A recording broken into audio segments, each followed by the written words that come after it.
1 year into my marriage, everything seemed stable, but then a bolt of lightning hit my otherwise calm life. My husband suddenly told me I had to take care of my father-in-law, who had become bedridden due to a serious accident. This was my first time handling such a situation, and I found myself struggling to manage. Then, to my shock, my husband and mother-in-law decided to take a vacation in Hawaii, leaving me behind to look after his father. They had no idea that this decision would later bring about a tragedy neither of them could foresee. My name is Marigold, and I am 32 years old. I've always had a passion for cooking, so after graduating from college, I started working for a big restaurant chain. Now, I work in the planning department, developing new menu items. I've been at the company for 8 years, and it was during this time that I met Merrick, the man who would become my husband. 2 years ago, I visited my favorite Japanese pub alone, as I often did after a long day. That evening, I took a seat at the counter, and Merrick happened to be sitting next to me. We struck up a conversation, thanks to the pub owner, and we quickly discovered we were the same age. We got along well, exchanged contact information, and soon Merrick began inviting me out for dinners. As we spent more time together, I found myself drawn to his upbeat and fun personality, and before long, we started dating. It didn't take long for us to fall in love, and after dating for a year, we tied the knot 6 months ago. We now live in a cozy apartment, conveniently located between both of our workplaces. With both of us working, I sometimes slack off on house chores. But Merrick always reassures me with a smile, saying, "You don't have to be perfect at everything. I'm just happy being with you." It makes me feel at ease, knowing that the little things don't matter as much as simply being together. Merrick's sweet and understanding nature makes me feel lucky to be his wife. Our life together was filled with love and laughter, and even 6 months after getting married, we still shared these heartwarming moments. I truly believed that our happiness would last for years to come. But one day, everything changed. I came home from work, and instead of being greeted with the usual "hey" from Merrick, I was met with a heavy silence. Merrick was already in the living room, staring at his phone with a worried expression. My heart sank as I approached him nervously. "Merrick, are you okay?" I asked, sensing something was wrong. He barely looked up and replied, "It's my mom. She called." "Your mom? What happened?" "Dad had an accident," Merrick said, his voice filled with dread. The news hit me like a punch to the gut. I could hardly process what he was saying, but I knew we had to act quickly. I grabbed Merrick's hand, urging him, "We need to go see him right now." But Merrick shook his head. "We can't go yet." "Why not? Is he not doing well?" "He's not, but Mom's with him. She'll stay by his side until he gets better." There was nothing I could do, and Merrick's quiet response only added to my anxiety. I let go of his hand and sank into the couch, feeling helpless. My father-in-law had just turned 67, and despite his age, he had always been in good health, spending his weekends hiking and golfing. The idea of him lying in a hospital bed felt surreal. I could tell Merrick was struggling, too. Not only was his father seriously hurt, but he was also the president of the company Merrick worked for. The weight of it all was clearly overwhelming him. A week later, we were finally able to visit my father-in-law in the hospital.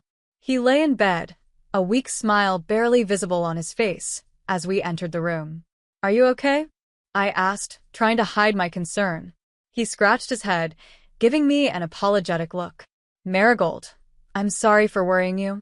"Don't be sorry. I'm just relieved that you're safe," I reassured him. He nodded slowly.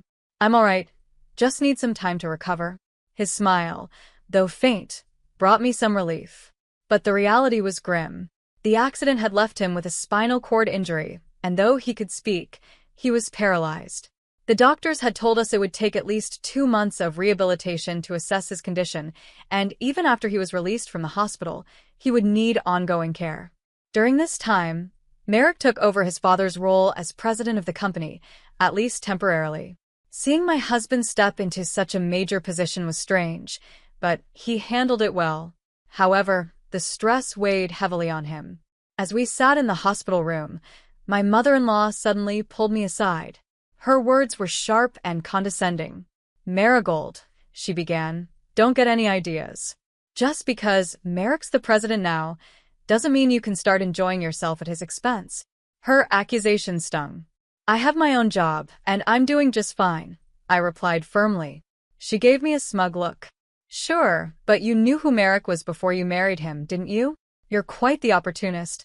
Her insinuation was clear, and it wasn't the first time she had made these kinds of remarks. She seemed to think I married Merrick for his family's wealth and status, but the truth was, I had no idea about his background when we first met.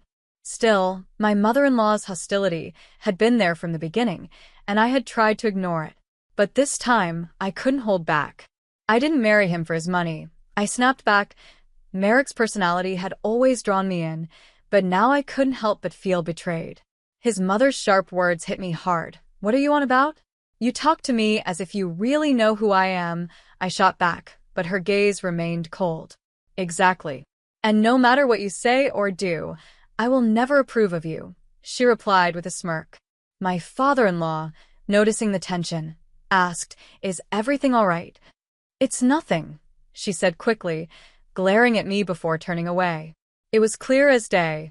My mother-in-law adored Merrick. She probably thought I was just some woman who married her son for his money, especially since we tied the knot after dating for only a year. From the very first moment I met her at our wedding, she had been ruthless toward me. I never imagined she'd continue being so sarcastic and hostile. But what made things even more troubling was that Merrick seemed to worship her. A few days later, he dropped another bombshell on me. Marigold, you know that Dad will be released from the hospital in about 2 months, right? He began. Yeah, why? I asked, sensing something was coming. Well, when that happens, we're moving in with my parents, he said nonchalantly. What? I gasped. Where did this come from? Mom suggested it. She said this would be the perfect time for us to move in together. She can't take care of Dad by herself, he said, as if it were the most logical thing in the world. But we can't just do this so suddenly, I protested. What are you talking about? We're all in this together. Mom's really grateful, he said, brushing off my concerns. I felt utterly confused. It was obvious that Merrick and his mother had already made the decision, and my opinion didn't seem to matter. Every time I tried to bring up the subject afterward, Merrick ignored me, and his devotion to his mother only seemed to grow stronger. Meanwhile, his attitude toward me worsened. Each day, I found myself on the receiving end of constant criticism. How's the packing going? He'd demand. I won't be able to take time off for the move, so you'll have to handle it. You're also going to be in charge of all the housework and taking care of Dad. Don't let Mom down. I was already mentally drained by his words, and the looming move only made things worse. At work, the company was entering its busiest season, and I was barely keeping up with both my job and the overwhelming task of moving. I was physically and mentally exhausted. 2 months later, we moved in, and my father-in-law was finally discharged from the hospital. There was no time for me to catch my breath. I immediately stepped into the role of caregiver. My day started at 3 a.m. I'd prepare breakfast, do the laundry, and then head over to help my father-in-law with his morning massage and change his clothes. After breakfast, I'd feed him before heading to work, always rushing because my time was stretched so thin.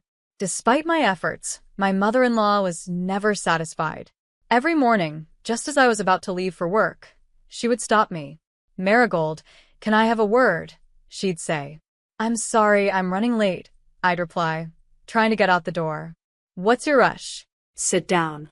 I need to talk to you about breakfast. It wasn't good enough today, she'd insist, her voice filled with disapproval. I'll fix it when I get back, I'd say, desperate to escape, but she'd raise her voice and demand, no. Sit down. Now. These confrontations made my heart race and my head pound. I started having panic attacks, and my stress levels skyrocketed. Every day, it felt like I was walking on eggshells, trying to avoid triggering her complaints. I was barely making it to work on time, and my coworkers began to notice. They knew something was wrong, but I couldn't tell them the truth. 3 months passed since my father-in-law's return from the hospital, and I was drowning in responsibilities. When I came home from work, I had to start preparing dinner immediately. Even after rushing through it, my husband would find something wrong with every meal. What is this, Marigold? I come home exhausted, and you expect me to eat fish? Really? He'd say, glaring at the plate in front of him. I'm sorry, I'd mutter. I had to leave the kitchen to help your father, so I made something quick. You should make something that boosts my energy. I don't want boiled fish, he'd reply before grabbing a cup of instant noodles and pouring hot water into it. My mother-in-law watched silently, smirking at my defeat. Feeling completely crushed, I went to help my father-in-law prepare for bed. He noticed my pale face and asked gently, Marigold, are you okay? You don't look well. I'm fine, I lied, forcing a smile. I've just been a little stressed with work, that's all. Is that really it? I've heard a lot of yelling lately from my wife and Merrick. Is everything all right? It's nothing. I'm just not very good at a lot of things, I said, trying to reassure him. I didn't want to burden him with my problems, so I kept smiling, even though my heart was heavy with despair. The truth was, I wanted to leave. I wanted to escape this nightmare, but I couldn't bring myself to abandon my father-in-law. What would happen to him if I left? I couldn't just throw everything away. I kept thinking about it, but there was no easy answer. As the end of the year approached, I finally had some time off work. But even on my days off, there was no rest. My husband, as if to twist the knife further, made an outrageous announcement on New Year's Eve. Mom and I are heading to Hawaii, he said, casually packing his bags. What? Hawaii? Now? I asked, shocked. Yeah, we've been planning this for a while, he replied as if it were no big deal. Wait a second. Think about your father. How could you possibly leave him like this? I protested. But he didn't care. When they were leaving for Hawaii, my husband looked at me with a smug grin and said, He's fine with you being here. You're off work, so you might as well do something productive. Both he and my mother-in-law had triumphant expressions on their faces as they proudly showed off their large carry-on cases. They seemed to find my confusion amusing, and it was clear they were trying hard not to laugh. Just before stepping out the door, my husband added, Well, you're going to take care of my father while we're off to Hawaii. We'll be relaxing, so you handle everything here. Then, with a chuckle, they both left and shut the door behind them.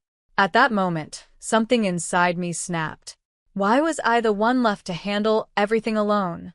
I thought to myself, I've had enough.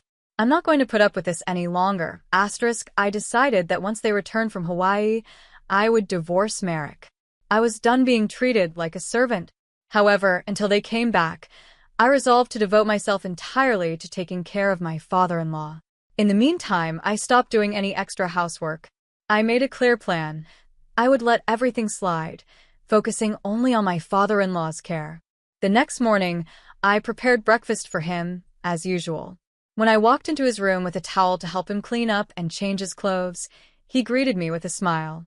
Marigold, best wishes for the new year, he said. Happy New Year to you too, Dad, I replied, though the cheerfulness felt forced. I was still reeling from the events of the previous night. Where did Merrick and my wife go? They seemed to be in some sort of rush, he asked, looking puzzled.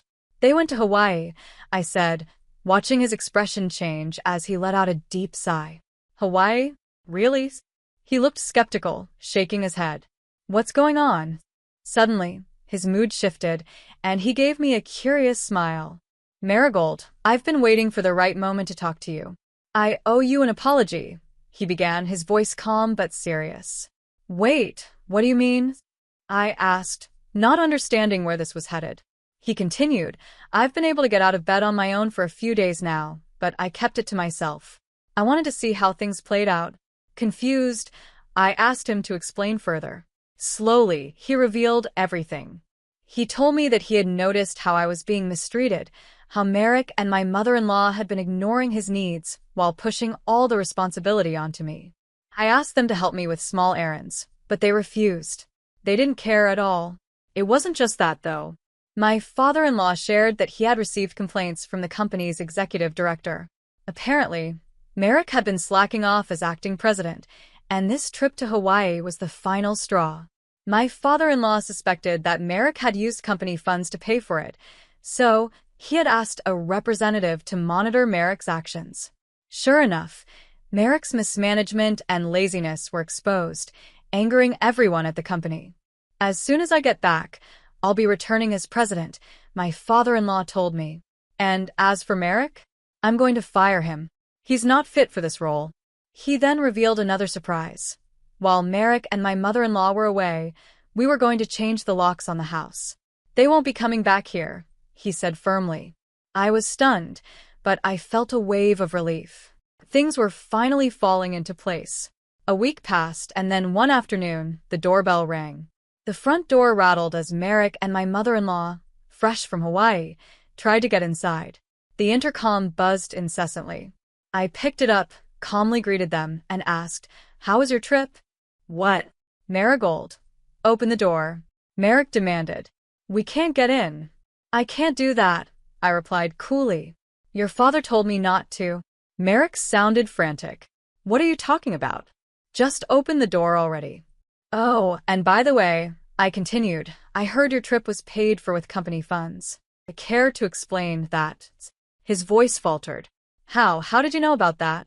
I watched their shocked faces on the monitor, struggling to hold back my laughter. Just then, my father-in-law joined the conversation, his voice firm and full of authority. "So, you really did embezzle money from the company, didn't you?" Merrick was taken aback. "Dad? How are you standing?" "I've been able to stand for days now. Thanks to Marigold helping me with my rehab," he replied. "And I know all about your behavior at work, thanks to the managing director. You've been lazy and irresponsible."